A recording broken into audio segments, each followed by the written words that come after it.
Hi friends, ఈరోజు వార్తల్లో నిలిచిన కరెంట్ అఫైర్స్లోని మొదటి అంశం.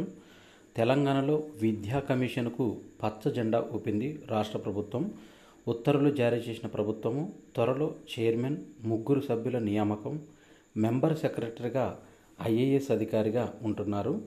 శిశు విద్య నుండి వర్సిటీ విద్య వరకు సమగ్ర విధానాల రూపకల్పనకు కమిషన్ లక్ష్యంగా పెట్టుకున్నది. విద్యాశాఖ ముఖ్య కార్యదర్శి బుర్రా వెంకటేశం మంగళవారం జీవో 27 జారీ చేశారు. కాంగ్రెస్ ప్రభుత్వం ఏర్పాటైన నాటి నుంచి విద్యా కమిషన్ను ఏర్పాటు చేస్తామని సీఎం రేవంత్ రెడ్డి చెప్తుండగా ఎట్టకేలకు అది కార్యరూపం దాల్చింది. కమిషన్లో ఒక చైర్మన్ను, సభ్యులుగా 3 విద్యారంగ నిపుణులు, మెంబర్ సెక్రటరీ ఉంటారు. అధికారేతర సభ్యుల పదవీకాలం 2 ఏళ్ళు. కమిషన్ కార్యకలాపాల సమన్వయానికి ఏదైనా ఒక ప్రభుత్వ విభాగాధిపతి స్థాయి హోదా ఉన్న అధికారి మెంబర్ సెక్రటరీగా నియమిస్తారు.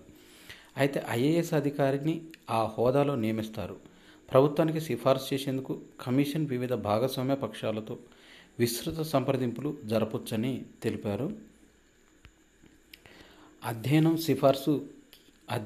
సిఫార్సు చేయాల్సిన అంశాలను శిశు విద్య, పాఠశాలలో నాణ్యమైన విద్యకు కృషి, ప్రధానంగా విద్యార్థుల సమగ్రాభివృద్ధిపైన దృష్టి, ఉన్నత విద్యాసంస్థలైన కళాశాలలు, విశ్వవిద్యాలయాల్లో నాణ్యమైన విద్యను అందించడం, విద్యాసంస్థల్లో అప్రెంటిస్షిప్, ఉద్యోగ నైపుణ్యాలను అనుసంధానం చేయడం, ప్రాథమిక నుంచి ఉన్నత విద్య వరకు తరగతికి తగిన నైపుణ్యాలు ఉండే విద్యార్థులను తయారు చేయడం, నైతిక విద్య అందిస్తూ ఉత్తమ బాధ్యతాయుత ప్రపంచ పౌరులుగా తీర్చిదిద్దటం, ఎప్పటికప్పుడు విద్యారంగానికి సంబంధించిన అవసరమైన పరిశీలన చేయటం అనేది ఈ విద్యా కమిషన్ యొక్క విధులు.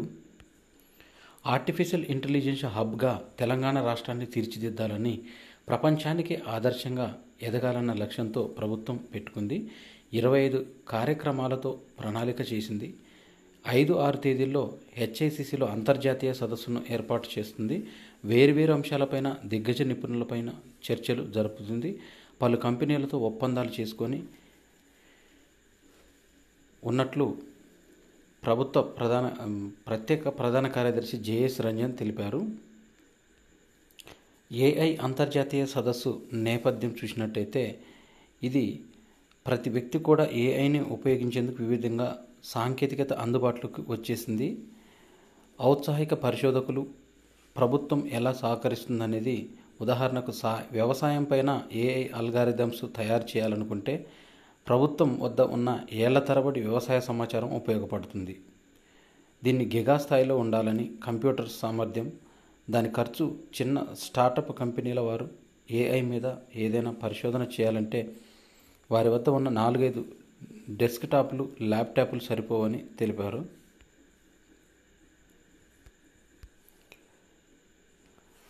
కోల్కతా, పశ్చిమ బెంగాల్లో శాసనసభ మంగళవారం రాష్ట్ర అత్యాచార నిరోధక బిల్లు, దీనికి ఏకగ్రీవ ఆమోదం లభించింది. రాష్ట్ర రాజధాని కోల్కతాలో జూనియర్ వైద్యురాలి అత్యాచార ఘటన నేపథ్యంలో అపరాజిత ఉమెన్ అండ్ చైల్డ్ బిల్లు పశ్చిమ Bengal criminal laws and management 2024 పేరిట ఈ ప్రభుత్వము తీసుకొచ్చింది. అనంతరం భారతీయ జనతా పార్టీ సహా ప్రతిపక్షాలు ఈ బిల్లులకు మద్దతు పలకటంతో ఈ బిల్లు ఏకగ్రీవకంగా ఆమోదం లభించింది. హైజాకర్ల అసలు పేర్లను జోడింపు ఐసీ 814 పైన నెట్ఫ్లిక్స్ వివరణ కోరింది. 16 లక్షల క్షవరం, జుట్టు ట్రిమ్ చేయడానికి 7,000 మైళ్ళ ప్రయాణం, విలాసాలకు మారుపేరుగా బ్రూనై సుల్తాను హసనల్ బోల్కియా దానికి ఉదాహరణ. 1700 గదుల రాజభవనం, 7,000 కార్లు.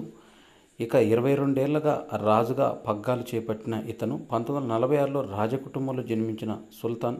విద్యాభ్యాసం విదేశాల్లో జరిగింది. 19 ఏళ్ల వయసులో వివాహం చేసుకున్నారు. ఇది పెద్దలు కుదిర్చిన పెళ్లి తర్వాత బ్రిటన్లో రాయల్ మిలిటరీ అకాడమీలో శిక్షణ పూర్తి చేసుకున్నాడు. తండ్రి పదవి నుంచి దిగిపోవడంతో 1968లో రాజుగా అధికారం చేపట్టారు.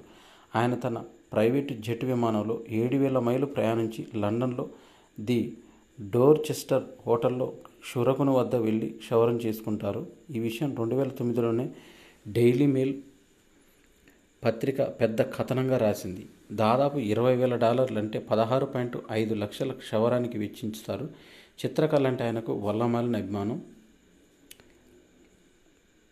బ్రూనై భారత ప్రధాని నరేంద్ర మోడీ బ్రూనైను సందర్శించిన సందర్భంగా ఈ విషయాలు వెలుగులోకి వచ్చాయి. వాణిజ్య సాంస్కృతిక సంబంధాలతో బ్రూనై మరింత బలోపేతం చేసేందుకు ఎదురు చూస్తున్నట్టు భారత ప్రధాని నరేంద్ర మోదీ తెలిపారు. యువరాజు హాజీ అల్ మొహతడి బిల్లా విమానాశ్రయానికి వచ్చారు. ద్వైపాక్షిక పర్యటన నిమిత్తం బ్రూనైకి భారత ప్రధాని వెళ్లడం ఇదే తొలిసారి. యాక్ట్ ఈస్ట్ విధానంలో భారత్ బ్రూనై ముఖ్యమైన భాగస్వామి. రెండు దేశాల మధ్య స్నేహపూరిత బంధాలున్నాయి. బహుళ పాక్షిక అంశాలపైన పరస్పరం గౌరవం, అవగాహనతో రెండు దేశాలు ముందుకెళ్తున్నాయి. 23వ లా కమిషన్ ఎజెండాలో ఉమ్మడి పౌర స్మృతి. కేంద్ర ప్రభుత్వం నూతనంగా ఏర్పాటు చేసిన 23వ లా కమిషన్కు ఉమ్మడి పౌర స్మృతి యూసీసీ అమలుకు ముసాయిదా ప్రతిసిద్ధం చేసింది. స్త్రీ పురుషుల సమానత్వాన్ని ప్రోత్సహించే చట్టాల పరిశీలన, రాజ్యాంగంలో పేర్కొన్న ఆదేశిక సూత్రాలను మరింతగా మెరుగుపరిచి సంస్కరించడానికి ఉన్న చట్టపరమైన అవకాశాలను పరిశీలించి సూచనలు చేయటం వంటివి కీలక బాధ్యతలను అప్పగించింది 22వ లా కమిషన్. ఆగస్టు 31తో ముగియడంతో కేంద్ర ప్రభుత్వము రాత్రి నూతన లా కమిషన్ ఏర్పాటు చేస్తూ గెజిట్ నోటిఫికేషన్ విడుదల చేసింది. ఇక 22వ లా కమిషన్ గతేడాది సంప్రదింపులు జరిపి ముసాయిదా ప్రతి తయారు ప్రక్రియను కొనసాగుతున్న కార్యక్రమంలో law commission chairman justice Rituraj Awasthi లోక్పాల్గా నియమితులయ్యారు. గ్రామీణ ప్రాంతాల్లో అత్యధిక రోడ్లు ప్రమాదకర మరణాలు ఉంటున్నాయంటూ 67.8% గ్రామీణ ప్రాంతాల్లో జరుగుతున్నాయి ఓ నివేదిక వెల్లడైంది. 32.2% మరణాలు పట్టణాల్లో జరుగుతున్నట్లు తేలింది. ఇక మొత్తం రహదారుల్లో జాతీయ రహదారులు 2.1% అయినా రోడ్డు ప్రమాదాల్లో మరణాల్లో అత్యధికంగా జాతీయ రహదారుల మీదనే చోటు చేసుకుంటున్నాయి. ఈ మేరకు భద్రత 2024 పేరిట ఐఐటి ఢిల్లీ, ఐఐఐఎంఎస్, నిమ్హాన్స్, ప్రపంచ ఆరోగ్య సంస్థలు ఢిల్లీలో నిర్వహిస్తున్న 3 రోజుల సదస్సుకు సమర్పించిన నివేదికలో పలు అంశాలు వెలుగు చూశాయి.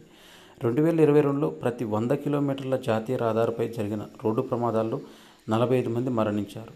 మరణాల్లో 43% అతివేగంతో జరిగే రోడ్డు ప్రమాదాల వల్లనే జరుగుతున్నాయి. ఈ నేపథ్యంలో రహదారి భద్రతకు ప్రాధాన్యం ఇవ్వాలని ఆ నివేదిక సిఫార్సు చేసింది. ఐసీసీ వారెంట్ బేఖతారు చేశారు మంగోలియాతో పుతిన్. రష్యా అధ్యక్షుడు పుతిన్ అరెస్టుకు అంతర్జాతీయ న్యాయస్థానం ఇచ్చిన ఆదేశాలను ఆ సంస్థ సభ్యదేశమైన మంగోలియా పట్టించుకోలేదు. సోమవారం సాయంత్రం తమ దేశానికి వచ్చిన పుతిన్ ఘనస్వాగతం పలికిన మంగోలియా అధ్యక్ష భవనంలో రెడ్ కార్పెట్ వేసి మరీ ఆహ్వానించింది. తోడేళ్లు కనిపిస్తే కాల్చివేయండి అంటూ యోగి సర్కార్ కీలక ఆదేశాలను జారీ చేసింది. ఇక్కడ ఉత్తరప్రదేశ్లో బహరైన్ జిల్లాలో తోడేళ్ల దాడులు ఆగటం లేదని, ఇక వీటిని ఎక్కడ కనిపించినా కానీ వీటిని కాల్చివేయమని చెప్పారు. ఆపరేషన్ భేడియా అనేది తీసుకొచ్చింది ఉత్తరప్రదేశ్ ప్రభుత్వం తోడేళ్లను ఏరివేయడానికి. 1.45 లక్షల కోట్లతో ఆయుధాల కొనుగోలు కేంద్రం పచ్చజెండా ఊపింది. దీనిపైన ఆయుధ కొనుగోళ్ల మండలి ఈ మేరకు నిర్ణయం తీసుకుంది. మొత్తం మీద 10 రకాల సాధన సంపత్తి సమీకరణకు ఉద్దేశించిన ప్రతిపాదనలు యాక్సెప్టెన్స్ ఆఫ్ నెసెసిటీ మంజూరు చేసింది. ఇందులో 99% దేశీయ సంస్థల నుంచే సేకరించినట్లు రక్షణ శాఖ ఒక ప్రకటనలో తెలిపింది. దీనికోసం ఆధునీకరణ కోసం భవిష్యత్ తరం పోరాటం శకటానికి ఫ్యూచర్ రెడీ కంబాక్ట్ వెహికల్ సమీకరణకు సమ్మతి లభించింది. గగనతలంలోని లక్ష్యాలను గుర్తించి వాటి గమనాన్ని ఎప్పటికప్పుడు నిశితంగా పరిశీలిస్తూ ఆయుధ వ్యవస్థలకు మార్గనిర్దేశం చేయడానికి ఎయిర్ డిఫెన్స్, ఫైర్ కంట్రోల్ రాడార్లను సమీకరిస్తారు. తీరరక్షక దళం కోసం డోర్నియర్ 228 విమానాలు, వేగంగా సంచరించే కొత్త తరం గస్తీ నౌకల కొనుగోలుకు ఈ సమ్మతి అనేది లభించింది. కేరళలో ఆపరేషన్ పీ హంట్ చిన్నారులపైన అశ్లీలతపైన ఉక్కుపాదం మోపడానికి చేపట్టింది ఆపరేషన్ పీ హంట్. తాజాగా వివిధ జిల్లాల్లో 455 ప్రదేశాల్లో సోదాలు చేసి పోలీసులు 37 కేసులు నమోదు చేశారు. అట్లాస్ సైకిల్ మాజీ చీఫ్ సలీల్ కపూర్ ఆత్మహత్య చేసుకున్నారు 65 సంవత్సరాల వయసులో. ఆయన తుపాకీతో కాల్చుకున్నట్లు పోలీసులు గుర్తించారు. 9 కోట్ల చీటింగ్ కేసు సంబంధించి 2015లో ఢిల్లీ పోలీసులు సలీల్ కపూర్ను అరెస్ట్ చేశారు. అయితే సలీల్ కపూర్ భార్య, 3 పిల్లలు తనతో ఉండటం లేదని, సైకిల్ బ్రాండ్ నేమ్గా అట్లాస్ ఆదరణ పొందిన విషయం తెలిసిందే. అయితే 1950లో జానకీదాస్ కపూర్ స్థాపించిన అట్లాస్ నిధులలేమి వంటి కారణాలతో 2020లో మూతపడింది. ప్రపంచ సైకిల్ దినోత్సవం జూన్ 3వ తేదీ రోజే అట్లాస్ మూతపడటం గమనార్హం. ఇక్కడ ముఖ్యమైన బిట్ ఏంటంటే ప్రపంచ సైకిల్ దినోత్సవం ఎప్పుడంటే జూన్ 3. ఉత్తర ఫ్రాన్స్ తీరంలో 12 మంది మృతి చెందారు. ఓ పడవ ఇంగ్లీష్ ఛానల్ దాటుతూ ఉత్తర ఫ్రాన్స్ తీరంలో మునిగిపోయింది. ఈ ప్రమాదంలో 12 మంది మరణించారు. పనామా చమురు ట్యాంకర్లపైన హూతీల దాడి అనేది జరిగింది. 2 బాలిస్టిక్ క్షిపణులతో బ్లూ లగూన్ 1 పైన దాడులపై పాల్పడ్డారు. ఎమర్జెన్సీ చిత్రాన్ని తాను డైరెక్ట్ చేసిన కంగనా రనౌత్ తాజాగా భారతదేశం యొక్క స్థితిగతుల గురించి భారత్ భాగ్య విధాత అనే ఒక కొత్త చిత్రాన్ని ఆమె ప్రధాన పాత్రతో చిత్రం తెరకెక్కిస్తున్నట్టు సామాజిక మాధ్యమాల ద్వారా తెలిపింది. మనోజ్ తపాడియా దర్శకత్వం వహిస్తారు. ఈ చిత్రానికి భారత భాగ్య విధాతకి కంగనా రనౌత్ ముఖ్య పాత్ర పోషిస్తుంది. భారత్ యొక్క వృద్ధి అంచనా 6.6 నుంచి 7% పెంచిన ప్రపంచ బ్యాంకు. అయితే ఈ 6.6 వృద్ధి రేటు ప్రస్తుత ఆర్థిక సంవత్సరానికి ఉంది. 6.6% వృద్ధి రేటు జూన్లో అంచనా వేసిన ప్రపంచ బ్యాంకు తాజాగా 7%కి పెంచింది. వ్యవసాయం రంగం, గ్రామీణం గిరాకీ ఇందుకు దోహదం చేస్తాయని పేర్కొంది. వర్షాలు, ప్రైవేటు పెట్టుబడులు, ఎగుమతులు రాణించి జీడిపి వృద్ధి ఊతంగా నిలుస్తాయని ప్రపంచ బ్యాంకు సీనియర్ ఆర్థికవేత్త రాన్ లీ పేర్కొన్నారు. ఇండియా డెవలప్మెంట్ అప్డేట్ నివేదికలో ప్రపంచ బ్యాంకు ఇంకా ఏమైందంటే 2025-26, 2026-27 ఆర్థిక సంవత్సరంలోనూ భారత వృద్ధి రేటు బలంగానే ఉంటుందని, భారత రుణాలు జీడిపి నిష్పత్తి 2023-24లో 83.9% కాగా 2026-27లో 82%కి పరిమితం కావచ్చని తెలిపింది. ప్రపంచ బ్యాంకు వృద్ధి రేటు 2024-25లో ప్రపంచ బ్యాంకు 7 ఉంటుందన్నారు. IMF 7, ADB 7, ఆర్థిక సర్వే 6.5 నుంచి 7 ఉంటుందని అన్నారు. RBI 7.2 అని సూచించింది. కుటుంబాల పొదుపు మళ్లీ పెరుగుతుంది. RBI డిప్యూటీ గవర్నర్ పాత్ర తెలిపారు. 33,000 కోట్ల ల్యాప్టాప్లు దిగుమతి అయ్యాయని, 2023-24లో ఇవి దిగుమతి అయిన విషయాన్ని తెలిపారు. క్షయ మీద ఆర్టిఫిషియల్ ఇంటెలిజెన్స్ దీని గురించి ఆరోగ్య సంకేతంగా ఉపయోగపడటానికి వీటి శక్తిని గూగుల్ పరిశోధనలు బాగా అర్థం చేసుకుంటున్నాయి. కృత్రిమ మేధ సహాయంతో శబ్ద సమాచారం నుంచి ఆరోగ్య వివరాలను సంగ్రహించే వినూత్న పద్ధతిని ఆవిష్కరించారు. దీని పేరు హియర్, హెల్త్ అకౌస్ట్ రిప్రజెంటేషన్. దీనికి 30 కోట్ల ఆడియో రికార్డింగ్లతో శిక్షణ ఇచ్చారు. ప్రధానంగా దగ్గు మీద దృష్టి కేంద్రీకరించారు. గూగుల్ మీట్లో టేక్ నోట్స్ ఫర్ మీ అనే ఫీచర్ను జెమినీ AI ఆధారిత టేక్ నోట్స్ ఫర్ మీ అనే ఫీచర్ని గూగుల్ మీట్స్ తీసుకొచ్చింది. ఈ ఫీచర్కు జత చేసింది. గూగుల్ డ్రైవ్లో స్టోర్ అవుతాయి. సంస్థలో క్యాలెండర్ మీద ఆహ్వానించదగిన వీటిని పొందవచ్చు. అంతేకాకుండా సమావేశంలో జాయిన్ అయిన వారు సమ్మరీ సోఫార్ ఫీచర్ సహాయంతో మీటింగ్ మధ్యలో భంగం కలగకుండా అప్పటి వరకు జరిగిన సంభాషణల వివరాలను కూడా చూసుకోవచ్చు. ఆదిమ కణం వయసు 420 కోట్ల ఏండ్లని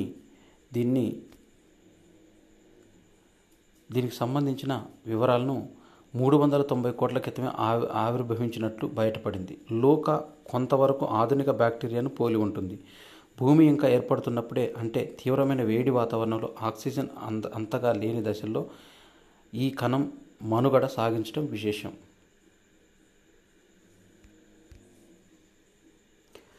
ప్యారిస్ పారాలింపిక్స్లో బ్యాడ్మింటన్ SL3 విభాగంలో నితేష్ కుమార్ స్వర్ణ పతకం గెలిచారు.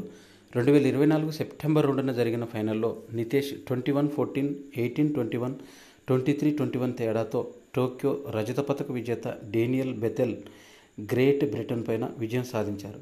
SL3 విభాగంలో నడుము కింది భాగంలో వైకల్యం ఉన్నవారు పోటీ పడతారు. పారాలింపిక్స్ జావెలిన్లో సుమిత్ యాంటిల్ స్వర్ణ పతకం సాధించాడు. 2024 సెప్టెంబర్ 2న జరిగిన మ్యాచ్లో అతడు జావెలిన్ను 70.59 మీటర్ల త్రో చేసి అగ్రస్థానంలో నిలిచాడు. డూలన్ శ్రీలంక 67.03 మీటర్లు రజతం, బురియన్ ఆస్ట్రేలియా 67.03 కాంస్యం పొందాడు. GST స్థూల వసూళ్లు 2024 ఆగస్టులో 1.75 లక్షల కోట్లకు చేరాయి. 2023 ఆగస్టులో GST వసూళ్లు 1.59 లక్షల కోట్లుగా ఉన్నాయి. వాటితో పోలిస్తే ఈసారి 10% పెరిగాయి. 2024 జూలై వసూళ్లు 1.82 లక్షల కోట్లుగా నమోదయ్యాయి. భారత్కు చెందిన యూనిఫైడ్ పేమెంట్ ఇంటర్ఫేస్ UPI లావాదేవీల సంఖ్యాపరంగా ప్రపంచంలోనే దిగ్గజ డిజిటల్ చెల్లింపుల ప్లాట్ఫామ్లను వెనక్కి నెట్టినట్లు ఫెసెక్యూర్ నివేదిక వెల్లడించింది. దీని ప్రకారం చూసినట్టయితే 2024 ఏప్రిల్ టు జూలైలో UPI ప్లాట్ఫామ్ ద్వారా 81 లక్షల కోట్ల లావాదేవీలు జరిగాయి. ఈ ఏడాది క్రితం ఇదే కాలంతో పోలిస్తే ఈ విలువ 37% ఎక్కువ ఉంది. UPI ప్లాట్ఫామ్ పైన సెకనుకు లావాదేవీల సంఖ్య 58% మేర పెరిగింది. ఈ విషయంలో చైనాకు చెందిన ఆలీపే, అమెరికా పేపాల్, బ్రెజిల్స్కు చెందిన ఫిక్స్ ప్లాట్ఫామ్లను UPI వెనక్కి నెట్టింది.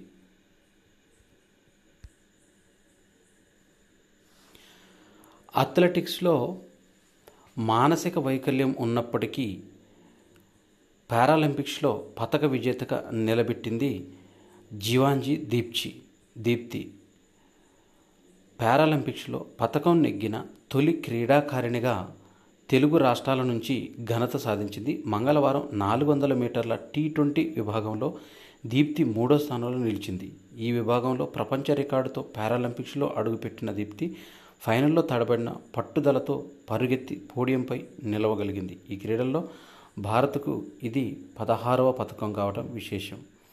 దీంట్లో చూసినట్టయితే 400 మీటర్ల T20 విభాగంలో ఫైనల్లో దీప్తి 55.82 సెకండ్ల లక్ష్యాన్ని చేరుకొని 3వ స్థానంలో నిలిచింది. ఉక్రెయిన్ అమ్మాయి యూలియా షులియర్ 55.16 స్వర్ణ పతకం సాధించింది. అండర్ ఐజెల్ తుర్కియే 55.23 సెకండ్లతో రజత పతకం అనేది గెలిచింది. తెలుగు రాష్ట్రాల నుంచి ఈ విభాగంలో పాల్గొని క్రీడాకారిణి జివాంజీ దీప్తి రికార్డు సృష్టించింది. పారాలింపిక్స్లో మంగళవారం అర్ధరాత్రి దాటాక భారత్ ఖాతాలో 4 పతకాలు అనేవి చేరాయి. జావెలిన్ త్రోలో, హై జంప్లో 2, జావెలిన్ త్రోలో 2 పతకాలు భారత అథ్లెట్ల సొంతమయ్యాయి. హై జంప్ T63 విభాగంలో శరద్ కుమార్ 1.88 మీటర్లతో రజతం సాధించగా తంగవేలు మరియప్పన్ 1.85 మీటర్లతో కాంస్యం దక్కించుకున్నాడు. తంగవేలు 2016 పారాలింపిక్స్లో స్వర్ణ పతకం, 2020 రజత పతకం గెలిచిన సంగతి తెలిసింది. అయితే అమెరికా అథ్లెట్ ఫ్రెచ్ ఎజ్రా 1.94 మీటర్లతో స్వర్ణం సాధించారు. మరోవైపు జావెలిన్ త్రోలో F46 విభాగంలో అర్జిత్ సింగ్ రజత పతకం, గుర్జర్ సుందర్ సింగ్ కాంస్య పతకం. అర్జిత్ జావెలిన్ను 65.62 మీటర్ల దూరం విసరగా సుందర్ 64.96 మీటర్లు విసిరాడు. క్యూబా క్రీడాకారుడు గోన్జాలెజ్ 66.14 మీటర్లతో స్వర్ణం సాధించాడు. వెన్నునొప్పి బాధించినా సరే ఎట్టకేలకు సుమిత్ ఈ పారాలింపిక్స్లో పతకాన్ని చేజిక్కించుకున్నాడు. సోనేపట్కు చెందిన సుమిత్ 2020 టోక్యో పారాలింపిక్స్లో జావెలిన్ త్రోలో F64 విభాగంలో పసిడి గెలవగా తొలిసారి సత్తా చాటాడు. అప్పుడు 68.55 మీటర్లు విసిరి అగ్రస్థానంలో నిలిచాడు.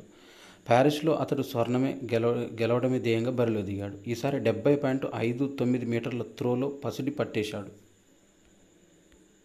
మిక్స్డ్లో స్వర్ణం కైవసం చేసుకున్నారు. ధనుష్ మళ్ళీ మెరిశాడు. హైదరాబాదీ షూటర్ ధనుష్ శ్రీకాంత్ మళ్ళీ మెరిశాడు. ప్రపంచ బదులుల షూటింగ్ ఛాంపియన్షిప్లో అతడు 2వ పసిడి సొంతం చేసుకున్నాడు. మంగళవారం 10 మీటర్ల ఎయిర్ రైఫిల్ మిక్స్డ్ టీం విభాగంలో మహిత్ సంధుతో కలిసి ధనుష్ అగ్రస్థానంలో నిలిచాడు. క్వాలిఫికేషన్లో 628.8 పాయింట్లతో ప్రపంచ రికార్డు సృష్టించిన ధనుష్ ద్వయం ఫైటర్లో ఫైనల్లో మరో భారత జంట నటాషా జోషి మహమ్మద్ మోర్తాజా జోడీపైన 17.5 మీటర్లతో విజయం సాధించి 10 మీటర్ల వ్యక్తిగత విభాగంలో ధనుష్ 2 ప్రపంచ రికార్డులు సృష్టిస్తూ పసిడి గెలిచిన సంగతి తెలిసిందే. ప్రో కబడ్డీ లీగ్ 11వ సీజన్ నిర్వహణకు సన్నాహాలు మొదలయ్యాయి. అక్టోబర్ 18న హైదరాబాద్లో ప్రారంభమయ్యే ఈ సీజన్కు నోయిడా, పూణే కూడా ఆతిథ్యమివ్వనున్నాయి. హైదరాబాద్ అంచె తర్వాత నవంబర్ 10న నోయిడా, డిసెంబర్ 3న పూణేలో మ్యాచ్లు మొదలవుతాయి. బీసీసీఐ సెలెక్టర్గా అజయ్ రాత్రా నియమితులయ్యారు. అంకోలా స్థానంలో అతడికి ఈ అవకాశం దక్కింది.